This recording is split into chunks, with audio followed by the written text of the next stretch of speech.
tough loss like that? I mean, what did you do Saturday night? How did you kind of process it? Well, Saturday night, I went out there, shot 200 free throws.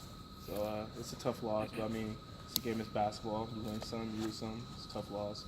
You just got to move on, get ready for the next game, learn how to improve and get better based on that loss. Was that the video that went up? Was you shooting? Yeah, the video went up. I wasn't really concerned about anything right now. I just needed to get some free throws down and make sure I get my mind right so I can move on about the next game. So that was in Poly? That was in Poly. Okay. How often do you do that after the games? Because I think I saw you earlier in the season too, after the game with Tyus, shooting around. I usually do it, when I feel like I need to put shots up, to get my mind right. It's really not even about the last game. It's about the next game to make sure it's how you get better. It's not what you do in the past, it's how you get better. So it's really mostly about the next game. So probably a couple times, yeah. You guys have been through a lot this season. Where do you kind of find motivation right now? We find motivation every time we step on the court. It doesn't matter what happens. Again, it doesn't matter what happened in the past. When we step on the court, we're motivated. We believe we can win every single game we step on the court. And that's the mentality that we have and that we need to have going on this season. How'd you do on those 200 free throws? I think I did pretty well, but, it all boils down to what you do in the game.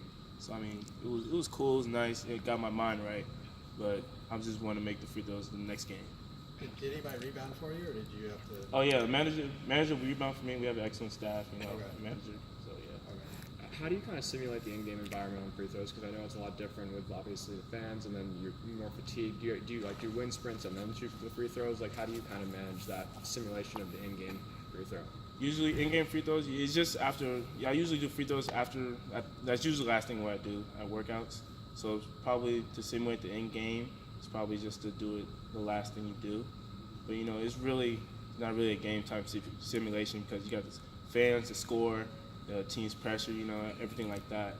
But the most you can do is just like work hard and then that's the last thing you do. Are free throws things that you ever do as a team or is it just individual? We do it as a team every day. We work on it. We try to improve on it because we know our weaknesses and we know we have to attack our weaknesses. We can't just ignore it, act like it doesn't exist. So we do it every day in practice, and sometimes I see people individually, including myself, on our own time. Is it something you'll do like in between drills, in between like other things, just to kind of interrupt practice, or is it only at the end, like you were saying, personally? Personally, it's in the end, but with the team, we at breaks we do free throws after every type of scrimmage or everything to learn how to make free throws when we're tired. What would you say are the team goals for the rest of the season? Team goals is always first is win the next game, no matter who we play, where we play. Then it's to get to the Pac-12 championship. That's what we're trying to accomplish. And ultimately, if we win that, we'll have a bid in the state tournament. Have you guys talked about getting one of those top 4 seeds that will eliminate an extra game you'd have to win to win the Pac-12 championship? We've talked about it, but it's basketball. It's an interesting game. You take one game at a time. We focus on with next game what we got to do to win the next game, and in long term that'll have an effect on what happens in the tournaments and stuff like that. And Cal and Stanford, you've already got a look at them a while ago. What do you think has changed for you guys since then that's going to change the matchup? We got a little more experience together. That happens between games. But matchup-wise, we just got to go out. We're not even thinking about the game that happened in January. We're thinking about, okay, we're going to their house. It's a totally different environment, same mindset. We have to get the job done, handle business. How would you say the togetherness of this team is right now? Right now, well, we're more together than ever. We took a tough loss. We said we band together. We're like, we can't let this happen again. We're embarrassing us. We're embarrassing all of us. We have to come together and make sure it doesn't happen again. You guys said that in the locker room after the game to each other? Yeah, that's what happened.